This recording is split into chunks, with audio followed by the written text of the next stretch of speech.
So hey guys, welcome back to my YouTube channel. This is Pranjal Rathore this side. Okay, so आज की इस video में हम देखेंगे कि मेरी जेई जर्नी कैसी रही एंड किस तरीके से मैंने अपनी जेई प्रिपरेशन करी थी. क्या मेरा एकेडमिक बैकग्राउंड था, क्या मेरा एकेडमिक बैकग्राउंड रहा पूरे जेई जर्नी में, मैंने क्या क्या कोचिंग्स करी थी, कौन सी बुक्स करी थी एंड क्या क्या डिस्ट्रैक्शंस आए थे, क्या क्या अचीवमेंट्स हुए थे, कौन कौन से टेस्ट दिए थे, कौन कौन से प्रैक्टिसेस की थी.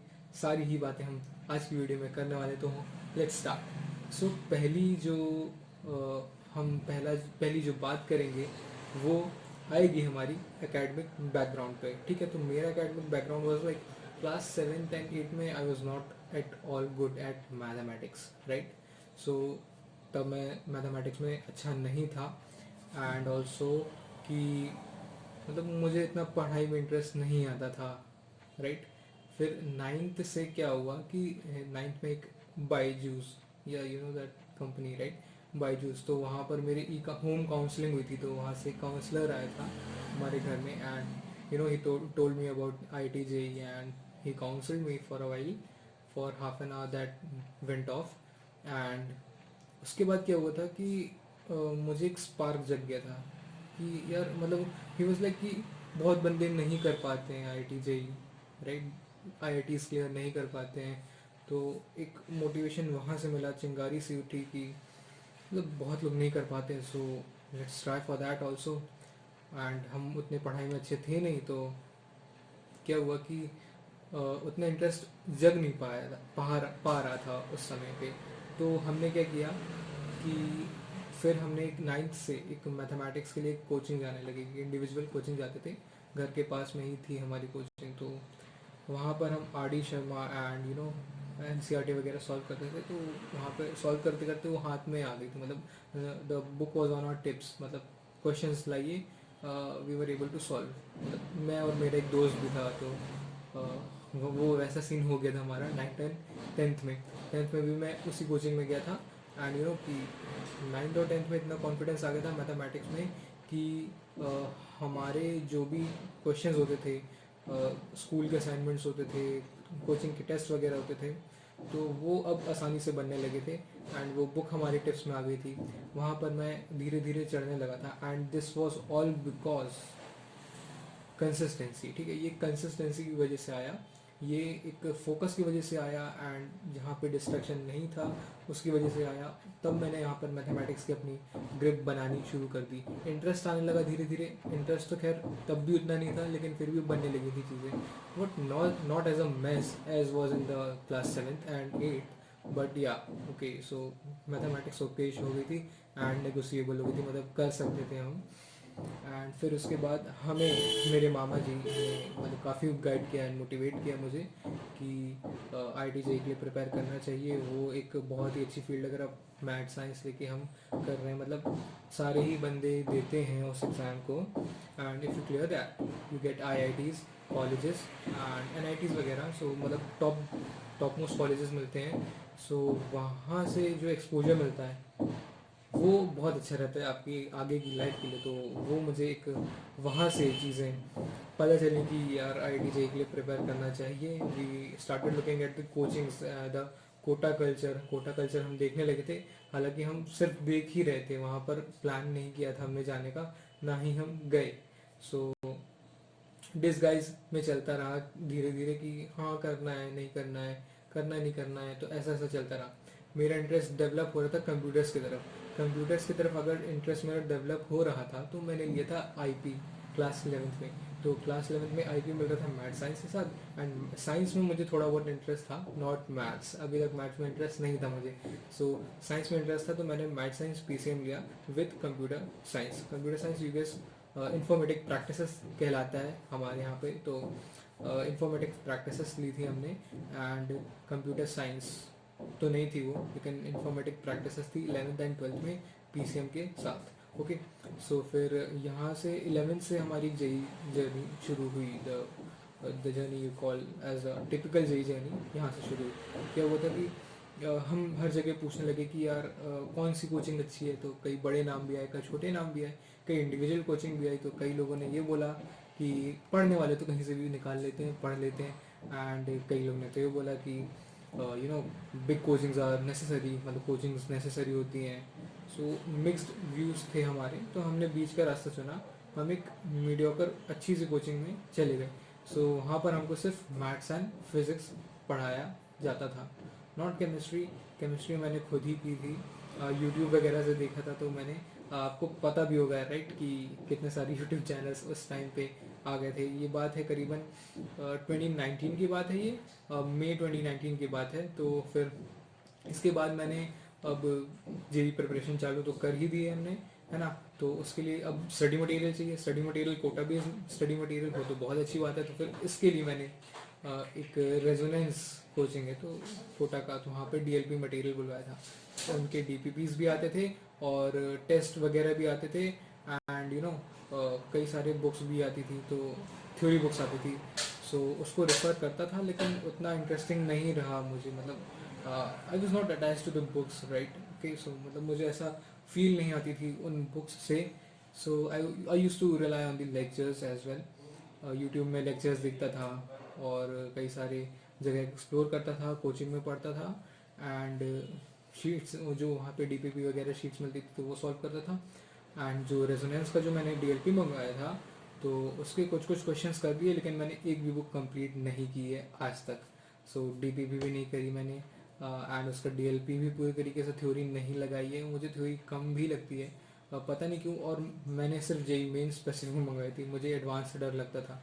एंड तो एडवांस से डर लगता था. सिर्फ मैंने जेई मेन का कोर्स बनवाया था बिना विजनरी सोच के, ये सोच के मैंने मंगवाया कि हाँ यार जेई मेन दे देंगे, वही हो जाए तो बड़ी बात है. सो एडवांस का उस समय क्रेज़ बिल्कुल भी नहीं था.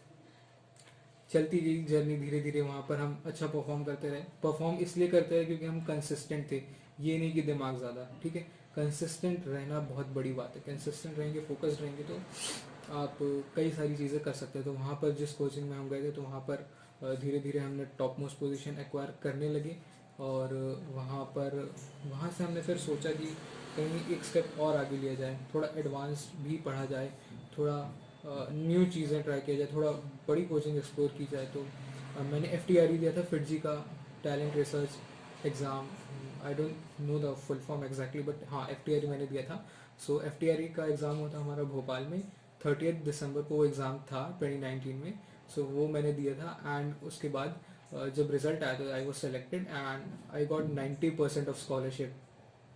या सो 90% ऑफ स्कॉलरशिप मिल गई थी मुझे उनकी ट्यूशन फीस में से.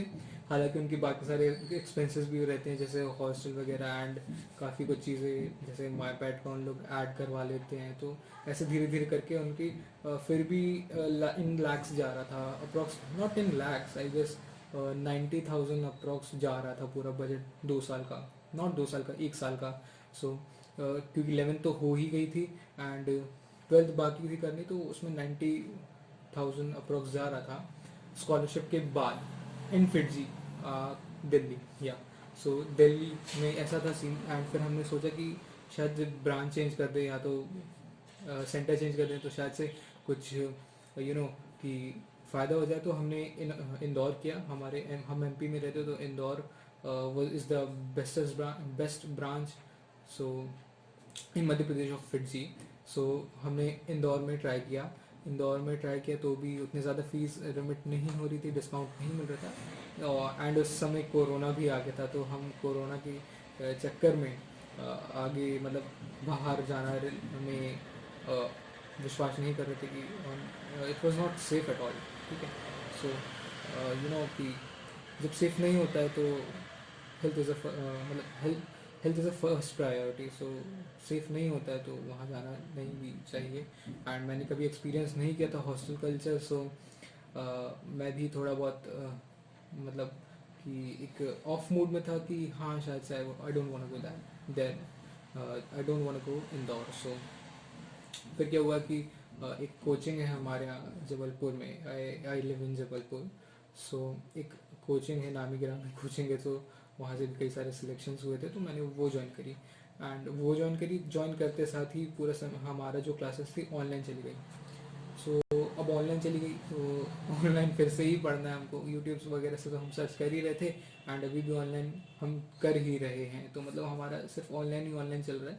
थोड़ा बहुत कोचिंग में जाते थे 2-2 घंटा ऑल्टरनेट डेज में TTS जाते थे. सो ये सब चलता रहा. एंड उस कोचिंग में आई डोंट फील कि मतलब उतनी ज़्यादा हेल्प मिली है. तो फिटजी लेवल थी.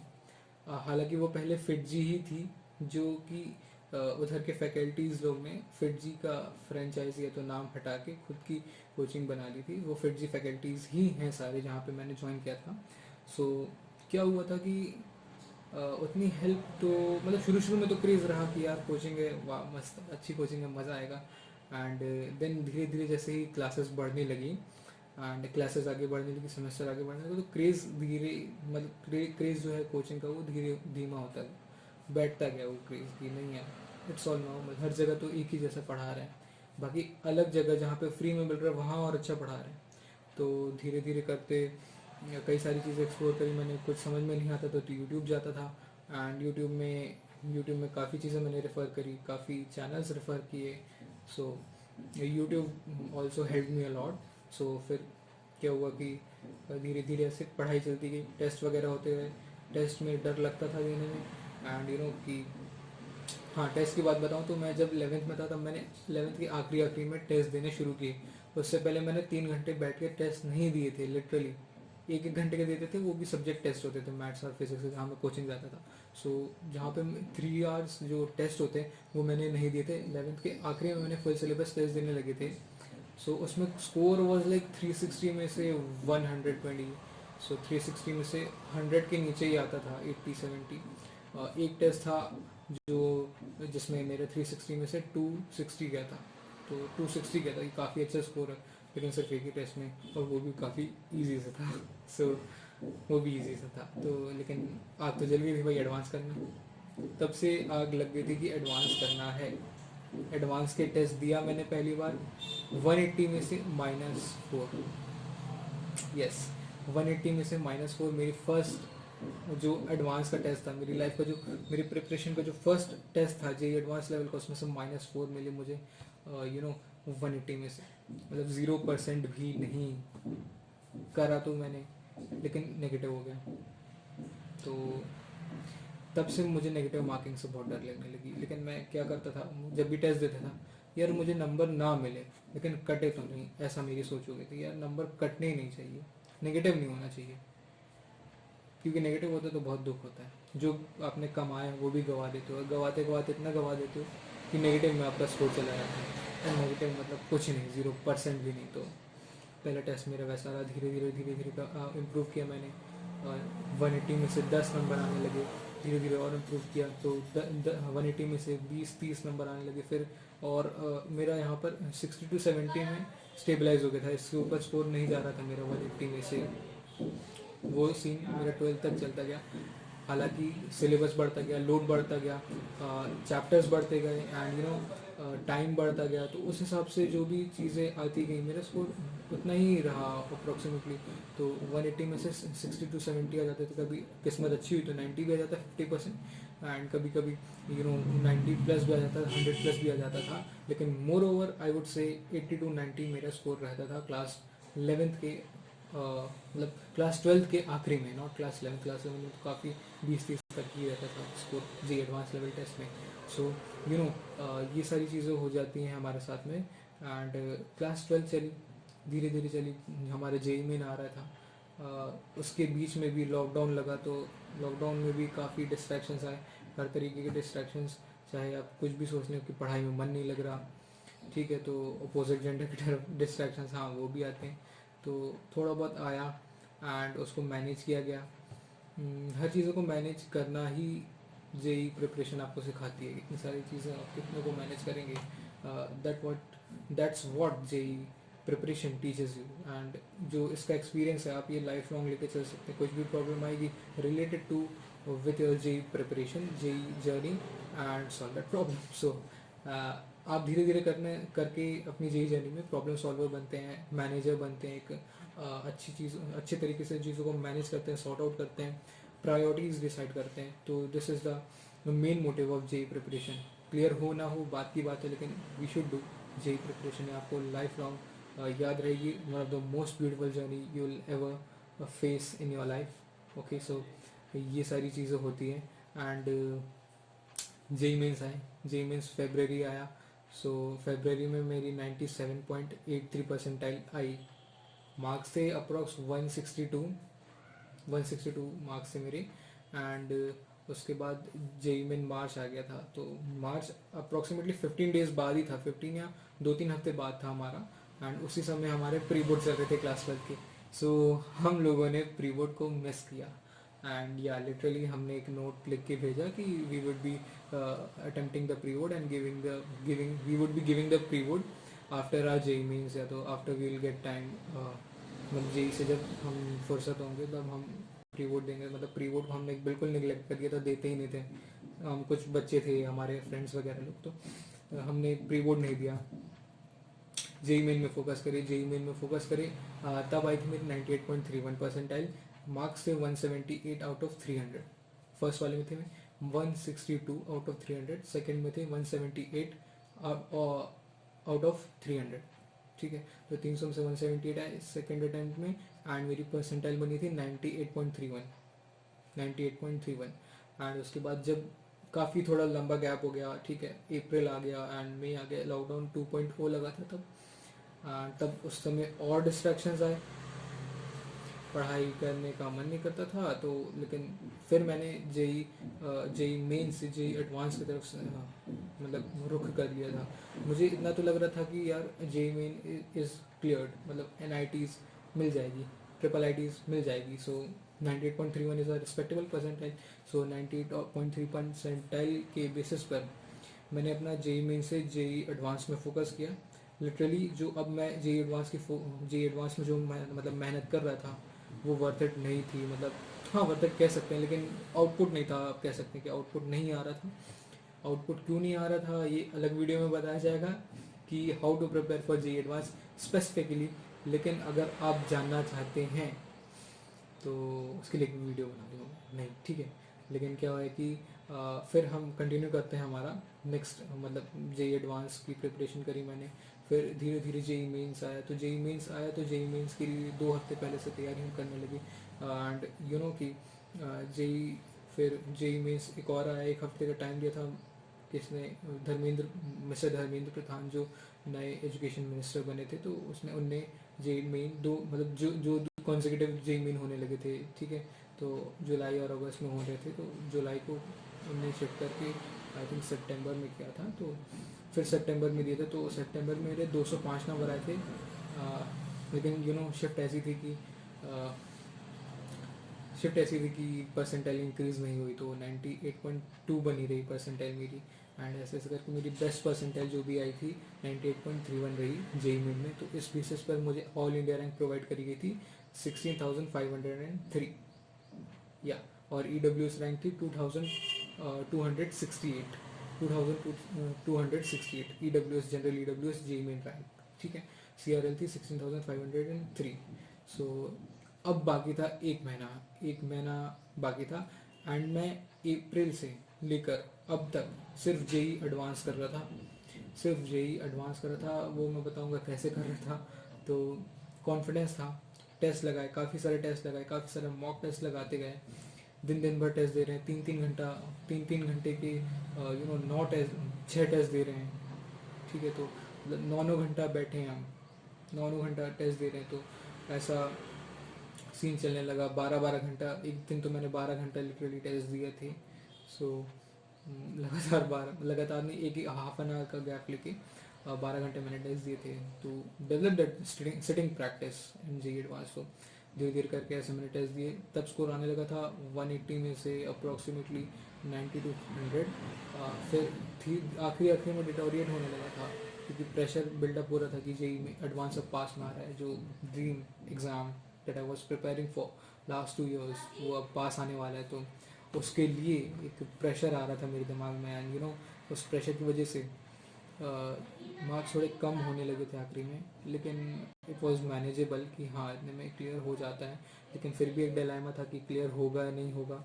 आई was expecting 6,000 to 7,000 rank JEE advance में, तो थोड़ी सी नीचे ही आई।